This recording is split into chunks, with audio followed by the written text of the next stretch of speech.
నమస్కారం. మన హిందూ క్యాలెండర్లో చాలా పవిత్రమైన నెలలున్నాయి కదా, కాని వాటన్నింటిలోనూ వెలుగుకు, భక్తికి ఒక ప్రత్యేక స్థానం ఉన్న మాసం అదేనండి కార్తీక మాసం. సరే, ఈ నెల రోజుల ప్రయాణం వెనుక ఉన్న అసలు ఆధ్యాత్మిక రహస్యమేంటో రండి మనం కలిసి తెలుసుకుందాం. ఈ మాసం మొత్తం సారం, దాని ఆత్మ అంతా కేవలం ఒక చిన్న దీపంలోనే ఇమిడి ఉంది. చూడ్డానికి ఇది మామూలు మట్టి ప్రమిదలాగే అనిపించొచ్చు, కాని కాదండి. మన లోపల ఉన్న అజ్ఞానమనే చిమ్మ చీకటిని పారద్రోలి జ్ఞానమనే వెలుగును నింపే ఒక అద్భుతమైన సాధనమిది. ఆలోచించండి, ఈ చిన్న మంట వెనుక ఎంత గొప్ప అర్థం దాగుందో. అయితే పురాణాలు మన ముందు ఒక పెద్ద ప్రశ్ననుంచుతాయి. అదెంత ఆశ్చర్యంగా ఉంటుందంటే, కేవలం ఈ ఒక్క నెలలో మనం చేసే భక్తి మన జీవితకాల పాపాలను మొత్తం ఎలా కడిగేయగలదు? ఇది సాధ్యమేనా? ఈ ప్రశ్నకు సమాధానం కావాలంటే మనం విశ్వం పుట్టుకకు సంబంధించిన కొన్ని కథల్లోకి ప్రయాణించాల్సిందే. సరే, ముందుగా దీని పుట్టుక వెనుకున్న కథేంటో చూద్దాం. ఇది దైవిక యుద్ధాలు, అనంతమైన కాంతికి సంబంధించిన ఒక అద్భుతమైన గాథ. కథ మొదలయ్యేది తారకాసురుడు అనే రాక్షసుడితో. అతనికి ఒక వరముందనమాట. శివుడి కుమారుడి చేతిలో తప్ప ఇంకెవరి చేతిలోనూ అతనికి మరణం లేదు. ఇక చూసుకోండి, దేవతలంతా ప్రార్థనలు మొదలుపెట్టారు. అప్పుడు శివపార్వతుల దివ్య తేజస్సునుంచి ఒక అగ్నికణం పుట్టింది.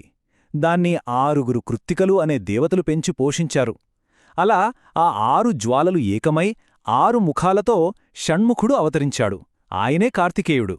దేవతల సేనాధిపతిగా ఆ తారకాసురుడిని సంహరించి లోకాలకు తిరిగి శాంతిని తీసుకొచ్చాడు. ఇక్కడ ఒక ఆసక్తికరమైన విషయమేంటంటే, ఈ మాసానికి ఇంత ప్రాముఖ్యత రావడానికి ఒకటే కాదు, 2 గొప్ప కథలు కారణం. ఒకటి, మనం ఇప్పుడే చెప్పుకున్న కార్తికేయుడి విజయగాథ.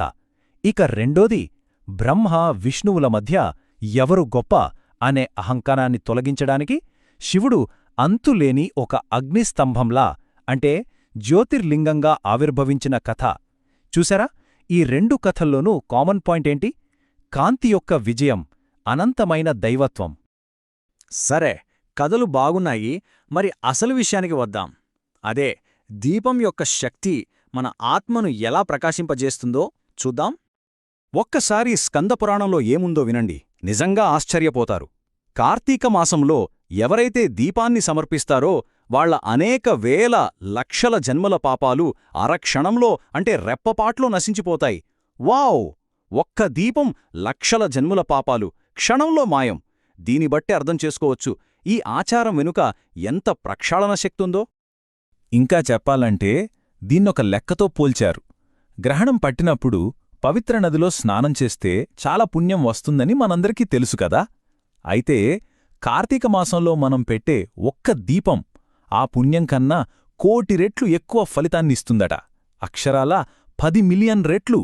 అంటే ఈ మాసానికి ఉన్న ప్రాముఖ్యత ఏ రేంజ్లో ఉందో ఆలోచించండి. అయితే వీటన్నింటిలో నాకు బాగా నచ్చే విషయమేంటో తెలుసా? ఈ ఆధ్యాత్మికత అందరికీ అందుబాటులో ఉండటం. దీనికోసం పెద్ద పెద్ద మంత్రాలు నేర్చుకోవాల్సిన పనిలేదు, కఠినమైన నియమాలు పాటించాల్సిన అవసరం అంతకన్నా లేదు. కేవలం స్వచ్ఛమైన మనసుతో, భక్తితో ఒక చిన్న దీపం వెలిగిస్తే చాలు. అదే ఒక సంపూర్ణమైన సమర్పణ. ఎంత అద్భుతంగా ఉంది కదా. మరి ఈ మాసంలో భక్తులు ఎలాంటి ఆచారాలు పాటిస్తారో, రోజువారీ వ్రతాల నుంచి పవిత్రమైన మొక్కల పూజల వరకు అసలు ఏం చేస్తారో ఇప్పుడు చూద్దాం. సాధారణంగా ఈ నెల మొత్తం భక్తుల దినచర్య భక్తితోనే నిండిపోతుంది. తెల్లవారుజామునే లేచి నదీ స్నానం, అది శరీరాన్ని మనస్సుని కూడా శుద్ధి చేస్తుంది. ఇక సూర్యోదయం, సూర్యాస్తమయం, ఈ 2 సమయాల్లో నెయ్యి లేదా నువ్వుల నూనెతో దీపాలు వెలిగిస్తారు. ఇది దైవాన్ని మన ఇంట్లోకి ఆహ్వానించడం లాంటిది. సోమవారాల్లో ఉపవాసాలుంటారు. ఇది ఇంద్రియ నిగ్రహానికి సాయపడుతుంది. వీటన్నిటితో పాటు కార్తీక పురాణం చదవడం, ఇది మనల్ని ఆ దైవిక కథలతో కనెక్ట్ చేస్తుంది. సరే, ఈ మాసంలో తులసి మొక్కకి ఎందుకంత ప్రాముఖ్యత ఇస్తారు? దీని వెనుక బృంద అనే ఒక పతివ్రత కథ ఉంది. ఆమె భర్త జలంధరుడు. ఆమె పాతివ్రత్య శక్తివల్లే ఎవరికీ ఓడిపోకుండా ఉండేవాడు. లోకాలను రక్షించడం కోసం విష్ణువు ఒక మాయ చేసి ఆమె వ్రతాన్ని భంగం చేస్తాడు. దానికి ఆమె తులసి మొక్కగా మారిపోతుంది. కాని ఆమె పవిత్రతకు మెచ్చిన విష్ణుమూర్తి ఆమెను కొత్త రూపంలో పెళ్లి చేసుకుంటానని మాట ఇస్తాడు. దాన్నే మనం ప్రతి ఏటా తులసి వివాహంగా జరుపుకుంటాం. అందుకే కదా మన ఇళ్లల్లో తులసీకోటను ఒక చిన్న దేవాలయంలా చూసుకుంటాం. మరీ ముఖ్యంగా కార్తీక మాసంలో ఆ తులసి చెట్టు ముందు దీపం వెలిగించడం చాలా చాలా పవిత్రమైనది. ఆ దీపం కాంతి, తులసిదేవి ఆశీర్వాదం రెండూ కలిసి మన ఇంటికి ఐశ్వర్యాన్ని, సంతోషాన్ని తీసుకొస్తాయని మనం అందరి ప్రగాఢమైన నమ్మకం. ఇదంతా గతం, పురాణం. మరి ఇప్పుడు ఈ సంప్రదాయం ఇప్పటికీ సజీవంగా ఉందా? అవును. ఈ పవిత్రమైన కాంతి ఈరోజు ప్రపంచమంతటా ఎలా వ్యాపిస్తుందో చూద్దాం రండి. ఈ సంప్రదాయాన్ని సజీవంగా ఉంచడానికి భక్తులు చాలా క్రియేటివ్గా ఆలోచిస్తున్నారు.